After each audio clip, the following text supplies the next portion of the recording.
Hi, happy Thursday. Alegre here with your weekly video cast that also goes up as the Harness the Power of Planning podcast wherever you listen. Now, I do want to give a little note. Today's podcast is going to be very visual. So if you can watch it, you can always see it at my website. If you go to bywdreams.com, and once the page has loaded, if you just type in the number of the podcast, I think this one is 151 or 152. If you just type in the number at the end, but you have to first let the website load and then type it in. And then you can see this podcast. You can also, I believe, watch the video on Spotify, Instagram, YouTube. Oh, there's lots of places you can see it. So be sure to watch the video because this one is definitely very visual. I hope you're doing well. I've been away for a couple weeks. If you've been listening to my recordings, thank you. I had a couple of rebroadcasts of self-care related items because, as you know, if you see me pointing here, we are in a season of self-care. And I'm pointing up here because I have uploaded all of the videos from a season of self-care onto one page so you can find them all in one place. I've been talking about everything from skincare, because if you've listened to me, then you know that when you touch your face like this, you're releasing the same awesome chemicals that you release when you get a hug from someone else. So hug yourself via your face. Your face and you will be happy.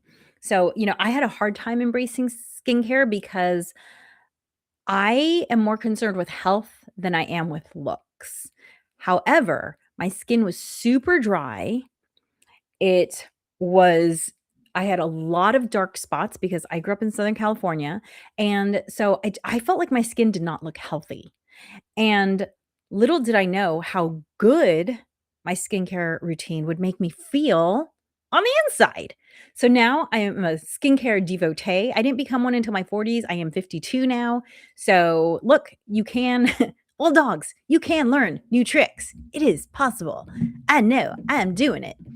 And so I am checking my videos and it doesn't look like I am live on Instagram. I'm not sure why. So anyway, this will go up afterwards, hopefully everywhere. So thank you for joining me. I was talking about skincare. I've talked about supplements and things I eat and drink. And today I'm starting to talk about movement, how I move to ensure that my body does what I want it to do at 52. I'm still very active. I like to do a lot of sports. I just want to not take pain meds. I don't take pain meds on any sort of regular basis. I actually can't tell you the last time I took a pain medication right now. So I want to age in a way that is pain-free. Don't we all? And movement is one of the ways that you do that because an expression I heard the other day is that motion is lotion. There you go. Motion is lotion. The idea being that you need to move in order to keep your joints and muscles and whatever, keep everything lubricated. And today I'm going to talk about one of the ways that motion is lotion, which I'm going to talk about fascia, which I'm not talking about the wood trim on your house. Okay. This is something in your body, which I will get to in a second. But thank you for joining me. If you're joining me for the first time, then you know that I've written these 4 books. This is my little bouquet of books. And these are all designed to help you prioritize yourself and your goals. They are all designed to be read in an hour or less. And I talk a lot about self-care in this one called Rock Your Morning. So you can find all my books on my website. You see it down there, bywdreams.com. Get them as ebooks, get them as physical books. They're short reads. And usually I like to start my podcast by talking about some of my listeners, because if you've been following me recently, then you know that the top countries that make up my listenerships have been changing recently. And I've been so fascinated. I've been wanting to learn all about you. But because this is going to be a slightly longer podcast, I'm going to have to skip that until next. I'll do it next week because I'm not quite sure how long this is going to take because I have a lot of things to discuss with fascia. But before I do that, I'm going to pull my little card of chaos, as I like to call it. It's super fun. And I don't know why I'm not live on Instagram. So Sorry, Instagram people. Hopefully it comes up for you at some point. Okay. Oh, nothing is so often irretrievably missed as a daily opportunity. Nothing is so often irretrievably missed as a daily opportunity. I feel like that one can be read on so many levels, and I'm not really sure which level to read it on. But I just want to, the author's name is Marie von Ebner Eschenbach. I don't read German. Eschenbach. Thank you, Marie von Ebner Eschenbach. Nothing is so often irretrievably missed as a daily opportunity. So, the way I'm going to interpret this is that all of the self-care principles I talk about, they are all daily opportunities. And it doesn't matter if you do them every day, but when you can get that long-term consistency in, that's when you see results. So, all the fascia practices, for instance, that I'm going to talk about today, I don't do all of them every day. I do some of them most days. And I really think that that's the secret to achieving your dreams is doing something most days. So I've written books. I don't write every day, but I write most days. I told you about my skincare. I don't do my entire routine every day, but I do it most days. And most days I define as 4 or more days because that's when you really see a lot of momentum, right? When you only do something once a week, like imagine if you tried to not drink water during the week and then just once a week load it up on all your water. Yeah, that wouldn't work out well. In fact, that would probably be bad for you. You can die from too much water. It's kind of crazy. They're too little, too much, you got to be just right. And so I find that when I really want to work on something, working on it 4 days a week minimum helps to ensure that I'm doing way more than nothing, but it's not perfect. So I'm not feeling stressed out by this need to do everything. So Marie von Ebner Eschenbach, I'm going to say that nothing is so often irretrievably missed as a daily opportunity. What that says to me is, hey, every day you have an opportunity to do self-care. And if you can do some self-care more days than not, you will benefit mentally, physically, spiritually, in all the ways because you've chosen to prioritize yourself. And I think the world would be a happier place if everyone did more self-care. So there you go. Okay. Fascia. What is fascia? By the way, I do have one thing, and I will include it in the show notes. I got really into fascia maybe 4 or 5 years ago. And I actually am not quite sure how I heard about it now that I think about it. But I was starting to research it so much that I actually put together a list of about 10 videos. Some of them are super short. There is a longer one from like one of the UC colleges that's maybe about an hour long because it's actually a course lecture. And it's interesting because that one's about 9 or 10 years old. So here's how I feel about fascia. I think that fascia is not widely known or understood yet. And I think in another 10 or 15 years, fascia is going to be like yoga, right? Where everyone knows what yoga is now. Maybe not everyone's doing it, but maybe you've tried it. Pilates, maybe that's in a similar boat as yoga, or maybe that's not quite as widespread as yoga. I feel like fascia work only really people who are interested in it like me and maybe some medical professionals know about it. But I've never seen like the way you see Pilates and yoga studios and classes. I've never seen a fascia studio, even though there could be one. I've never seen fascia classes offered at health places, although it could easily be fit in any place that does yoga or Pilates, in my opinion, or any kind of stretching sort of modality. Um, so it's not well understood. And I wish I had discovered fascia earlier, because if you've heard my story, or if you've heard all my stories, then you might remember that when I was about 32, 33, I was bedridden with a herniated L5S1 vertebra. Um, and the weird thing was that it took a really long time for me to be diagnosed, because they kept saying that I could do things I shouldn't be able to do with a herniated disc. Like, I was flexible in ways that people with herniated discs aren't usually flexible. And that's why they didn't test me. And then finally I said, "Okay, nothing is helping this problem. You need to test me." And I did a ton of physical therapy. I did traction, ultrasound, massage, heat, cold, everything. And nothing was really working until the day when I said, "You know what? Instead of an hour of physical therapy a day, I'm just going to make this my day," because I wasn't able to work at the time. And so I started doing physical therapy like it was my job, like 5, 6 hours a day. And it would start with a 3-hour-long walk. Now, I didn't just say, "Hey, I'm gonna go on a 3-hour-long walk." I did a walk in my neighborhood that I still do to this day, that takes me 26 minutes. 26 minutes. My back was so whacked, I was walking so slowly that it took me 3 hours, the exact same distance.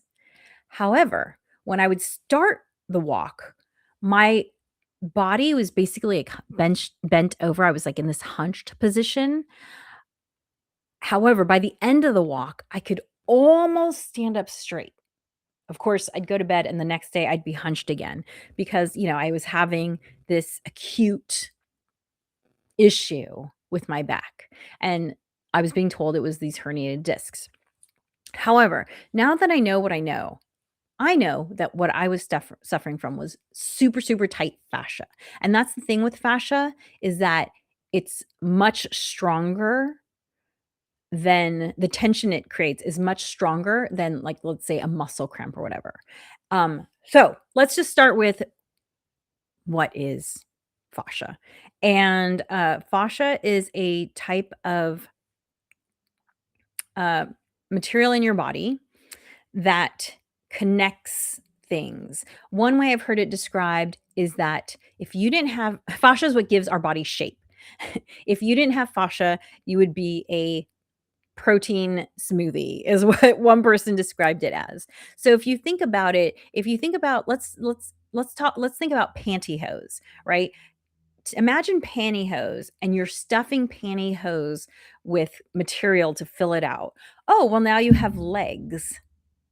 Um, that's kinda how fascia exists in the body, where it's the matrix that gives shape to things. Without the shape of the fascia, our muscles would just be protein, just the meat part, and it's the fascia that's holding it together and giving it shape along our bodies. Now, apparently, fascia can be really, really small. Like, if you've ever taken a raw chicken breast and cut it in half, if you look at it on the side, it has all these layers, kind of like a croissant, right? A croissant has pastry, pastry, pastry, and in between it, there used to be butter. But when it was baked, the butter melted, and now all you see is layers. That's the same thing with chicken. You know, when you cut into chicken and it looks like layers? Well, if you cut into it raw, you'll see those layers, and there's like this thin, almost cloudy looking flesh. And that is fascia. And when the breast is cooked, the fascia dissolves, melts, kind of like gelatin. It melts away, and you don't see it anymore. But fascia can be really thin. Apparently, every single hair follicle has some fascia wrapped around it. Also, it can be really thick. Perhaps you are familiar with people who say they have plantar fasciitis. There's a piece of fascia that runs under your foot that is thick, like a tendon thick. Okay. So fascia is this material in this fleshy material that makes up your body, and it doesn't have nerves in it.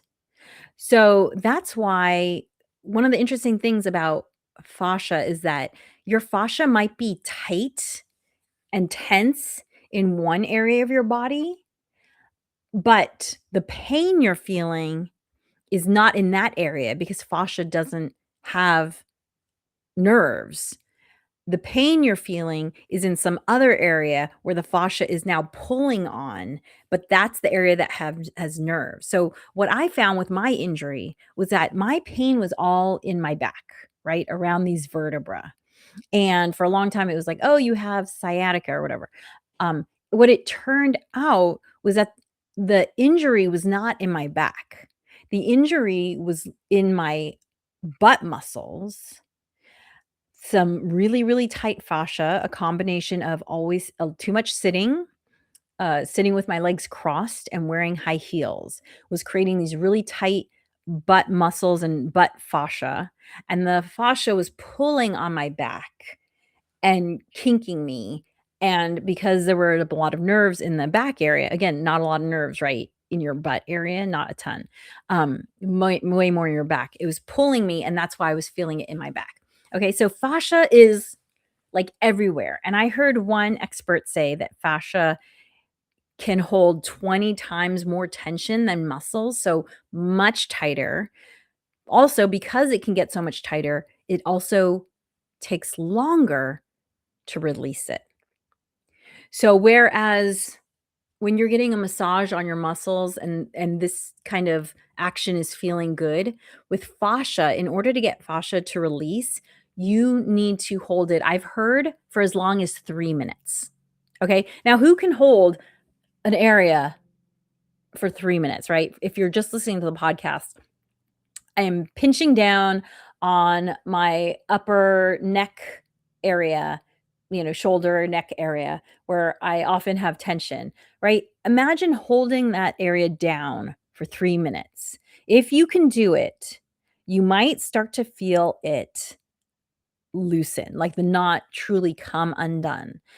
Okay, but that can be challenging to hold something for 3 minutes. This is why you need tools that can do things differently than like traditional massage sort of things. So that's what fascia is. Um, I I'm convinced that so like when I'm talking to people and they're like, "Oh, I'm having pain here, I'm having pain there." I always ask them, "Okay, I'm not a medical professional, nor do I play one on the internet." But I ask them, "Hey, have you done any fascia work?" Because I have seen so many benefits with fascia work that I just have to spread the word. That's part of me being a Myers-Briggs ENFJ. ENFJ personality types, if they like something, they need to tell you about it, and that's how I feel about fascia. So, I'm excited to tell you about fascia, and I'm excited for you to try it for yourself. So, I'm doing this topic in 2 episodes. This is episode 1. I'm gonna show you a few of the implements that I use. In episode 2, I'm probably gonna be in a different room because I wanna demonstrate some things that I need to be lying down for.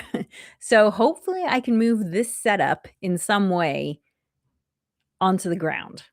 I don't know how that's gonna work. We'll have to see, but I'm hoping I can demo for you. If not, I might just have to, like, upload videos of myself and attach those to the show notes. Okay, so let's start with the fact that, as I said, I've said this before, I do fascia literally on every part of my body from the top of my head to the bottom of my feet.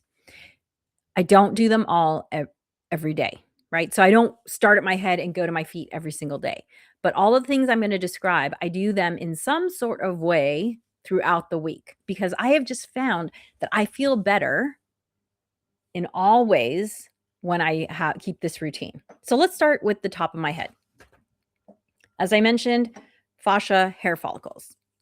I have this hard wooden comb and I rake it through my head all the way down my hair every morning and every night. And really it just like feels so good. It you know, I mentioned how much tension fascia can hold. I have heard really good things about people having fewer migraines or not migraines, having fewer headaches because they do fascia work on their face and head. I don't have headaches. Maybe that's why. I also do go in here and do deep massage as hard as I can. I have gotten some head massages before that border on torture, like pain, specifically at Korean spas. But I go in and I just do as much as I can, again, to loosen up all of that fascia up there, both for headaches and stuff, but also, like, what if the fascia is choking off your hair follicles? That could be, I've heard that theory. So, starting with my head, just intense massage and this hard comb. I actually don't use brushes. I only use this hard comb. It's made out of wood. And, the other thing about brushing your hair like this, combing your hair like this, is it helps to distribute the oils on your scalp all the way down your hair. Um, so that's why I like this guy. And honestly, I have no idea where you can find this because I bought this at a physical store when I was on vacation somewhere.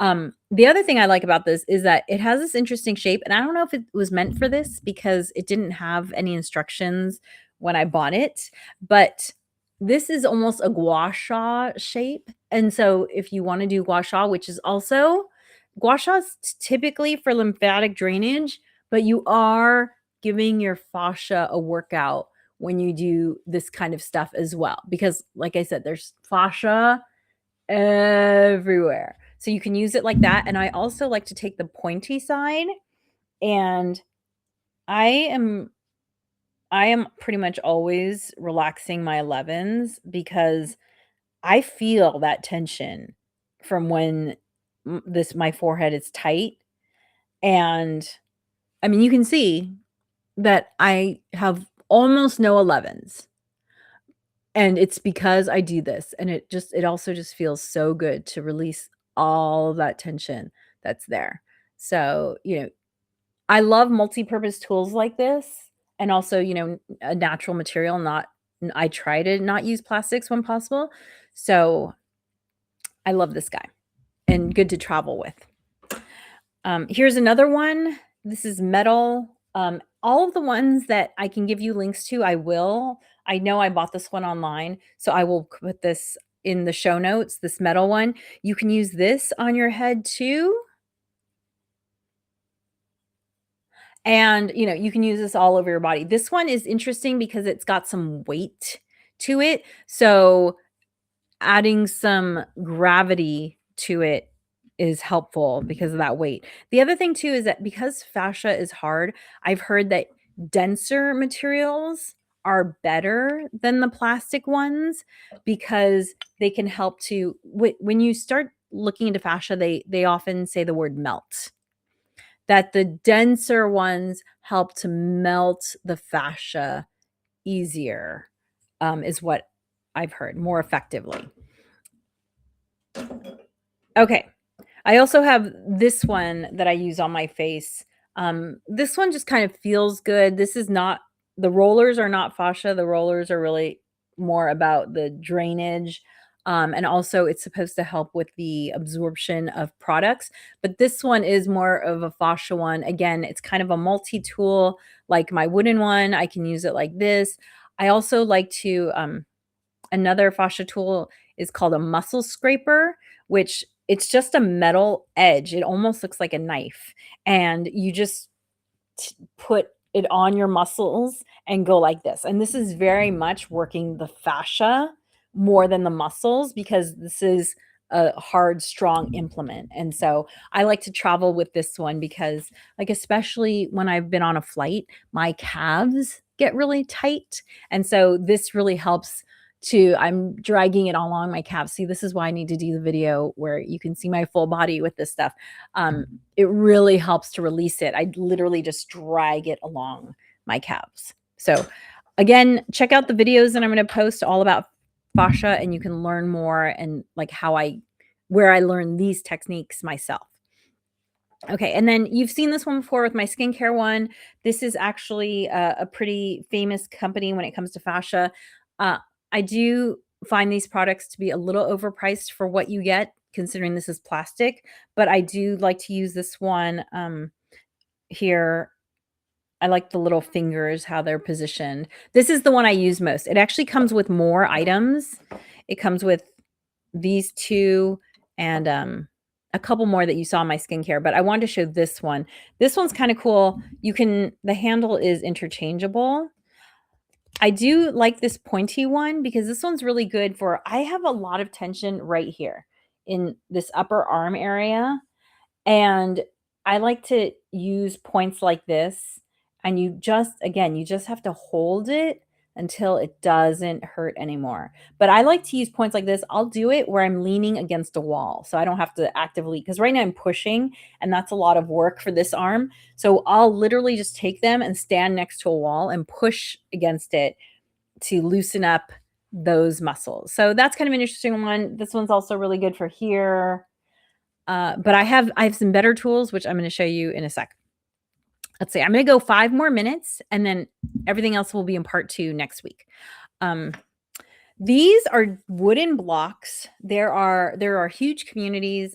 It's called the block community that's one that I know of. There are probably others, but there are these communities that use wooden blocks for fascia. And the beauty of wooden blocks is, one, they're easy to travel with. So when I'm traveling, I will take one of these or 2 of these with me in my bag.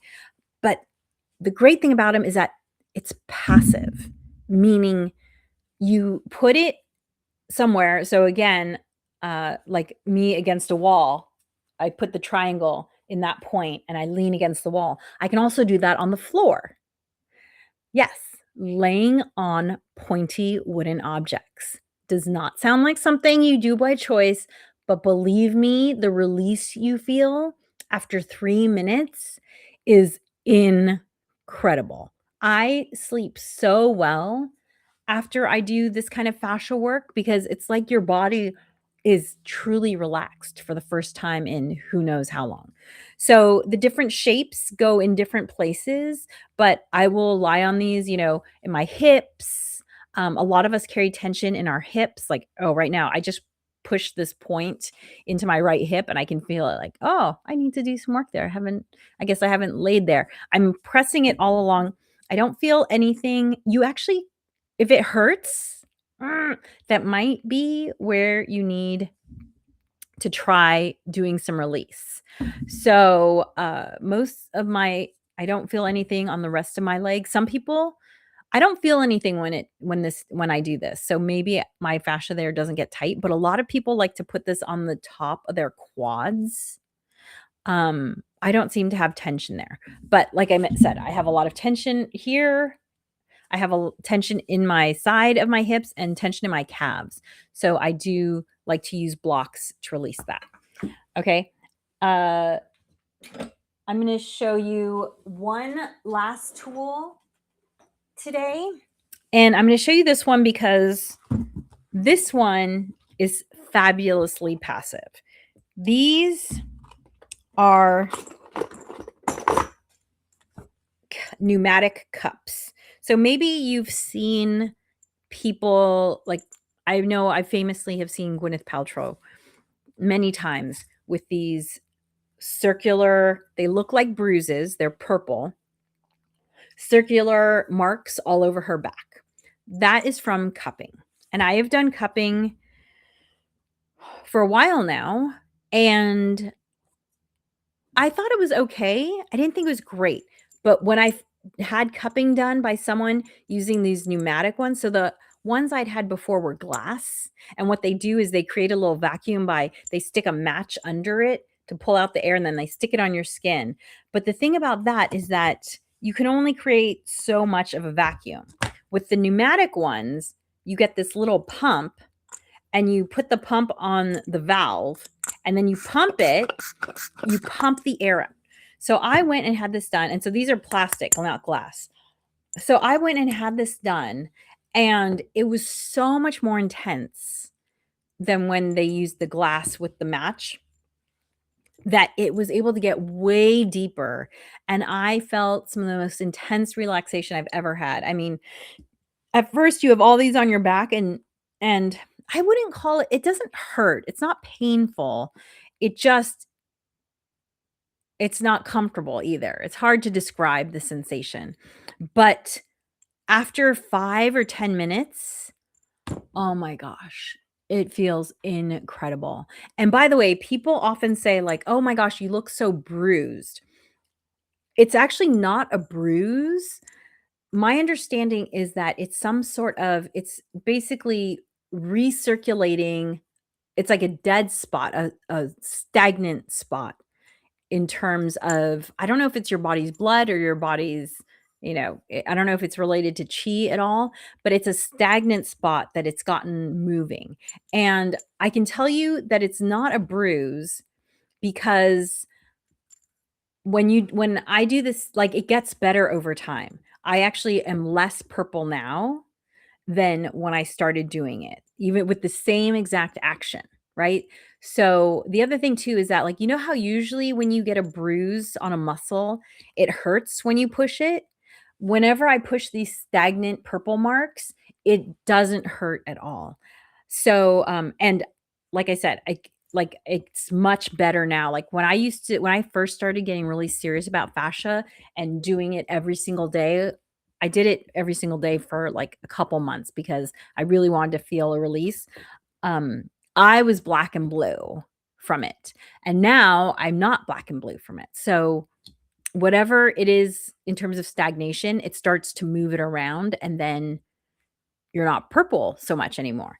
So it's hard to show you that. I mean, it's hard to show you this on myself, but like, I guess I could do one on my forehead. By the way, the kit I have, 1, 2, 3, 4, it comes with 25 of these little cups, and you can see they're all different sizes. And probably the only one I can show you is this one because it's the only place where I'm like, you can put it on my forehead. So you just pump it and then you remove the pump and you see it stays.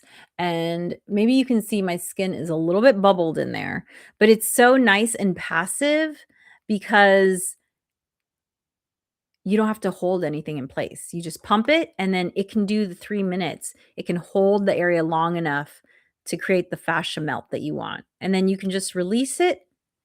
And you can see there's my when you do it on your shoulder, let me see if I can show you. I'll try with one of these medium-sized ones. Oh, I should do this because one of the cool things about this kit is it comes with a hose specifically so that you can use it on yourself. But I've been having my family members put them on me because it's just a little bit easier than using the hose. So you see it has this hose. Okay, let's put it right here. Oops. It's hard to do it in this little controlled area without knocking my microphone around. Okay, so put it on my upper